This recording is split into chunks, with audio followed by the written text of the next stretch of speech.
مرنے کے بعد روح کیسے تڑپتی رہتی ہے؟ رسول اللہ صلی اللہ علیہ وسلم نے فرمایا، میت پر سب سے زیادہ سخت حالت، بسم اللہ الرحمن الرحیم، انسان اپنی زندگی میں بہت سے کام محض اپنی لذت یا خواہش کو پورا کرنے کے لیے کرتا ہے، جس کی وجہ سے یا تو اس کا پیسہ برباد ہوتا ہے یا صحت برباد ہوتی ہے۔ موت کو یاد کرنے والے کی خواہشات کم ہوتی ہے۔ اسی کے بارے میں نبی پاک صلی اللہ علیہ وسلم نے فرمایا، لذتوں کو ختم کرنے والی موت کو کثرت سے یاد کرو۔ برگاہ رسالت میں عرض کی گئی، کون سا مومن زیادہ عقل مند ہے؟ ارشاد فرمایا، موت کو کثرت سے یاد کرنے والے اور موت کے بعد کے لیے اچھی تیاری کرنے والے، یوں ہی لوگ زیادہ سمجھدار ہے۔ ہر شخص کی جتنی زندگی مقرر ہے اس میں نہ زیادتی ہو سکتی ہے نہ کمی۔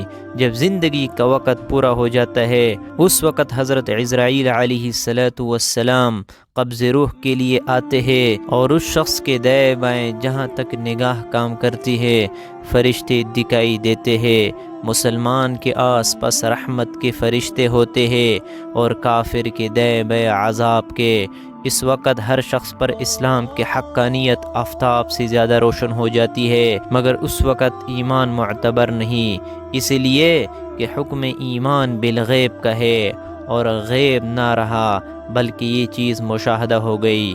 مرنے کے بعد مسلمان کی روح حسب مرتبہ مختلف مقاموں میں رہتی ہے، بعض کی قبر پر، بعض کی جاہ زمزم شریف میں، بعض کی آسمان و زمین کے درمیان، بعض کی پہلے دوسرے ساتویں آسمان تک، اور بعض کی آسمانوں سے بھی بلند، اور بعض کی روح زیر عرش قندیلوں میں، اور بعض کی اعلی علیین میں، مگر کہیں ہو اپنے جسم سے ان کا تعلق بدستور رہتا ہے۔ جو کوئی قبر پہ آئے اسے دیکھتے پہچانتے، اس کی بات سنتے ہیں۔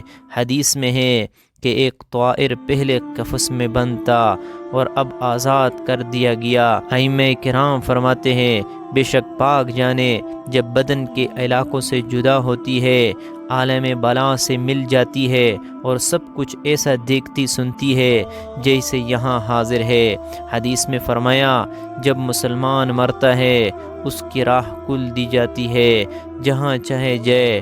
مردہ کلام بھی کرتا ہے، اس کا کلام کو جن اور انس کے سوا تمام حیوانات وغیرہ سنتے بھی ہے۔ جب مردے کو قبر میں دفن کرتے ہیں اس وقت اس کو قبر دباتی ہے، اگر وہ مسلمان ہے تو اس کا دبانا ایسا ہوتا ہے کہ جیسے ماں پیار میں اپنے بچے کو زور سے چمٹا لیتی ہے۔ اگر کافر ہیں تو اس کو اس زور سے دباتی ہے کہ ادھر کی پسلیاں ادھر اور ادھر کی ادھر ہو جاتی ہے۔ جب دفن کرنے والے دفن کر کے وہاں سے چلے جاتے ہیں اور ان کے جوتوں کی آواز سنتا ہے، اس وقت اس کے پاس دو فرشتے اپنے دانتوں سے زمین چیرتے ہوئے آتے ہیں اور نہایت سختی کے ساتھ کرخت آواز میں سوال کرتے ہیں۔ پہلا سوال، تیرا رب کون ہے؟ دوسرا سوال، تیرا دین کیا ہے؟ تیسرا سوال، ان کے بارے میں تو کیا کہتا تھا؟ مسلمان ہے تو پہلا سوال کا جواب دے گا، میرا رب اللہ ہے، اور دوسرے کا جواب دے گا، میرا دین اسلام ہے۔ تیسرے سوال کا جواب دے گا، وہ تو رسول صلی اللہ علیہ وسلم ہے۔ اس وقت آسمان سے ایک منادی ندا کرے گا کہ میرے بندے نے سچ کہا، اس کے لیے جنت کا بچھونا بچھاؤ اور جنت کا لباس پہناؤ، اور اس کے لیے جنت کی طرف سے ایک دروازہ کھول دو۔ جنت کی نسیم اور خوشبو اس کے پاس آتی رہے گی، اور جہاں تک نگاہ پھیلے گی وہاں تک اس کی قبر گشادہ کر دی جائے گی، اور اس سے کہا جائے گا کہ تو سو جا۔ اس کے بائیں ہاتھ کی طرف جہنم کی کھڑکی کھولے گی جس سے جلن اور گرم ہوا اور سخت بدبو آئے گی، پھر بند کر دیں گے۔ اس کے بعد دہنی طرف سے جنت کی کھڑکی کھولیں گے اور اس سے کہا جائے گا کہ اگر تو ان سوالوں کے صحیح جواب نہ دیتا تو تیرے واسطے ہوتی، اور اب یہ ہے تاکہ وہ اپنے رب کی نعمت کی قدر جانے کہ کیسی بلائے عظیم سے بچا کر کے کیسی نعمت عظمی عطا فرمائی۔ اگر مردہ منکر ہے تو سب سوالوں کا جواب میں یہ کہے گا، افسوس مجھے تو کچھ معلوم نہیں، میں لوگوں کو کہتا سنتا تھا، خود بھی کہتا تھا۔ اس وقت ایک پکارنے والا آسمان سے پکارے گا کہ یہ جھوٹا ہے، اس کے لیے آگ کا بچھونا بچھاؤ اور آگ کا لباس پہناؤ، اور جہنم کی طرف سے ایک دروازہ کھول دو، اس کی گرمی اور لپٹ اس کو پہنچے گی، اور اس پر عذاب دینے کے لیے 2 فرشتے مقرر ہوں گے جو اندھے اور بہرے ہوں گے، ان کے ساتھ لوہے کا گرز ہوگا۔ پہاڑ پر اگر مارا جائے تو خاک ہو جائے، اس ہتھوڑے سے اس کو مارتے رہیں گے، سانپ اور بچھو اسے عذاب پہنچاتے رہیں گے۔ اعمال اپنی مناسب شکل پر متشکل ہو کر کتا یا بھیڑیا یا اور شکل بن کر کے اس کو ایذا پہنچائیں گے، اور نیکوں کے اعمال حسنہ مقبول و محبوب صورت پر متشکل ہو کر انس دیں گے۔ نبی اکرم صلی اللہ علیہ وسلم نے فرمایا، موت کو کثرت سے یاد کیا کرو کیونکہ وہ گناہوں کو زائل کرتی اور دنیا سے برغبتی پیدا کرتی ہے۔ سیدنا حسن بصری رحمۃ اللہ علیہ فرماتے ہیں، جس نے موت کی یاد دل میں بسا لی تو دنیا کی ساری مصیبتیں اس پر آسان ہو جائے گی۔ ایک خاتون نے ام المؤمنین حضرت عائشہ صدیقہ رضی اللہ تعالی عنہا کی بارگاہ میں دل کی سختی کی شکایت کی تو آپ نے فرمایا، موت کو کثرت سے یاد کرو، تمہارا دل نرم ہو جائے گا۔ ناظرین، حضور صلی اللہ علیہ وسلم نے فرمایا، موت کے بعد روح کیسے پکارتی ہے؟ میت کو سب سے زیادہ درد کب ہوتا ہے؟ مرنے کے بعد کا منظر کیسا ہوتا ہے؟ جانیے اس ویڈیو میں۔ حضرت زید سے روایت ہے کہ نبی کریم صلی اللہ علیہ وسلم نے فرمایا کہ میت پر سب سے زیادہ سخت حالت اس وقت ہوتی ہے جب کہ غسل دینے والا اس کو نہلانے کے لیے آتا ہے، اس کی انگلی سے انگوٹھی اتارتا ہے، جسم سے لباس اتارتا ہے، سر سے امامہ جدا کرتا ہے، اس کی روح بے چین ہو کر فریاد کرتی ہے، جس کی آواز جن و انس کے سوا سب سنتے ہیں، اور کہتی ہے، اے نہلانے والے، تجھ کو خدا کی قسم میرے کپڑے بہت نرمی سے اتارو، کیونکہ ملک الموت کے پنجے کی تکلیف سے مجھے پوری طور پر ابھی آرام نہیں ملا۔ پھر جب اس کو تختے پر لٹا کر اس پر پانی ڈالا جاتا ہے تو روح چلاتی ہے، اے نہلانے والے، خدا کے واسطے میرے جسم کو قوت سے ہاتھ نہ لگا، کیونکہ وہ جان کی سختی سے زخمی اور چور چور رہا ہے۔ پھر جب نہلا کر اس کو کفناتے ہیں اور پاؤں کی طرف سے باندھ دیتے ہیں تو روح کہتی ہے، اے غسل دینے والے، خدا کے لیے ابھی سر کی طرف سے میرے کفن میں گرہ نہ لگانا، تاکہ میری بیوی بچے اور تمام رشتہ دار دنیا میں آخری بار میری صورت دیکھ لے، کیونکہ آج میں ان سے بچڑ رہا ہوں اور آپ قیامت تک یہ میری صورت نہیں دیکھیں گے۔ پھر جب اس کا جنازہ تیار کر کے گھر سے باہر نکالا جاتا ہے تو روح پکارتی ہے، اے جنازہ اٹھانے والو، خدا کے واسطے ابھی جلدی نہ کرنا، تاکہ میں اپنے بال بچوں اور عزیز و اقارب سے رخصت ہو لوں۔ اے جنازہ اٹھانے والو، میں اپنی اولاد کو آج یتیم اور بیوی کو بیوہ چھوڑے جاتا ہوں، خدا کے لیے میرے بعد ان کو تکلیف نہ دینا، میں اپنا گھر اور مال و اسباب دوسروں کے لیے چھوڑے جاتا ہوں، اب یہاں کبھی واپس نہیں آؤں گا اور قیامت تک کسی کی صورت نہ دیکھوں گا۔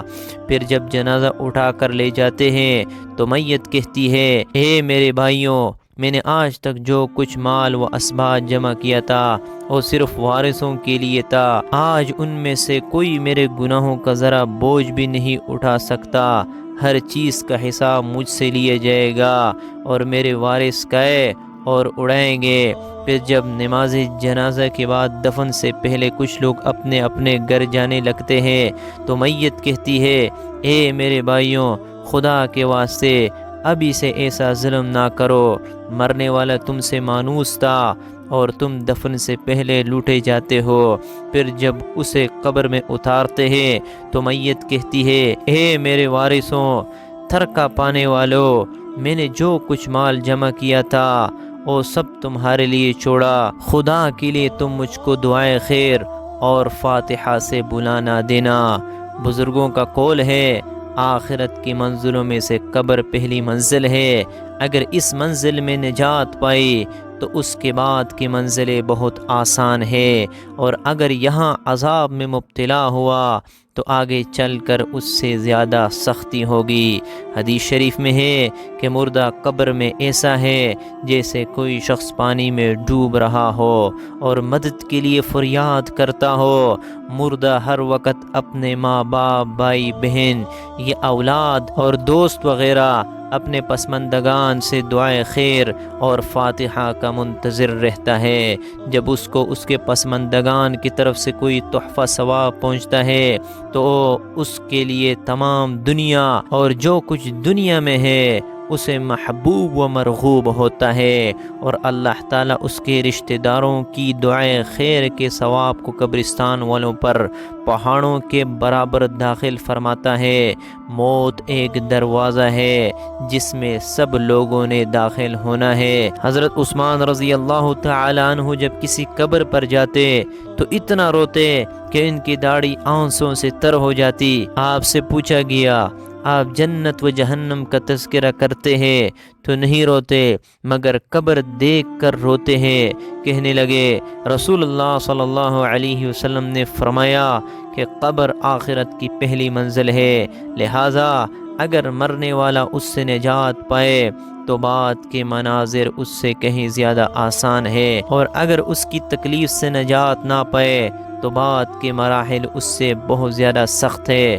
اور فرمایا کہ رسول اللہ صلی اللہ علیہ وسلم کا ارشاد ہے، میں نے کبھی کوئی منظر نہیں دیکھا مگر قبر اس سے زیادہ سخت ہے۔ کیا ہمارے لیے ان قبروں میں عبرت نہیں ہے؟ دیکھیے مالدار، فقیر، طاقتور اور کمزور دنیا میں لوٹنے کی خواہش رکھتے ہیں، مال جمع کرنے اور محل بنانے کے لیے نہیں بلکہ اس لیے کہ کاش ہمیں ایک نماز پڑھنے کی مہلت مل جائے، کاش ہمیں یہ ایک دفعہ سبحان اللہ کہنے کی فرصت دے دی جائے، لیکن اب ناممکن ہے۔ اب اعمال نامے لپیٹ دیے گئے ہیں، روح جسم سے نکال لی گئی ہے، زندگی کی مہلت ختم ہے، اب ہر میت اپنے عمل کی مرحوم ہو کر قبر میں پڑی ہے۔ ایک حاجت مند حضرت عثمان غنی رضی اللہ تعالی عنہ کے دروازے پر غروب آفتاب کے بعد آیا، ابھی اس نے دستک نہ دی تھی کہ حضرت عثمان غنی رضی اللہ تعالی عنہ کی آواز اس کے کانوں میں پڑی۔ وہ اپنی اہلیہ سے شکایت کر رہے تھے کہ چراغ کی بتی موٹی ہے جو تیل زیادہ استعمال کرنے کا سبب بن رہی ہے۔ حاجت مند نے جو سنا تو سوچتا ہی رہ گیا کہ وہ ایسے شخص سے حاجت پوری کرنے کی کیا توقع کرے جو تیل کے معمول سے زیادہ خرچ پر اپنی بیوی کو سرزنش کر رہا ہے۔ اس نے ارادہ کیا کہ حاجت بیان کر کے دیکھوں، شاید میری کچھ امداد کر ہی دے۔ دستک سن کر حضرت عثمان غنی رضی اللہ تعالی عنہ باہر آئے۔ حاجت مند نے اپنی حاجت بیان کی اور لہجے میں زیادہ زور دیتے ہوئے کہا کہ ضرورت کچھ زیادہ ہی ہے۔ حضرت عثمان غنی رضی اللہ تعالی عنہ نے اس شخص کا ہاتھ تھاما، بستی سے باہر لے گئے جہاں آپ کا سامان تجارت بڑی تعداد میں رکھا ہوا تھا۔ فرمایا یہ سب تیری نظر ہے، کیا اس سے تمہاری ضرورت پوری ہو جائے گی؟ وہ شخص حیران ہکا بکا دیکھتا رہ گیا۔ چنانچہ اس نے عرض کیا حضرت یہ سب کچھ میری ضرورت سے زیادہ ہے۔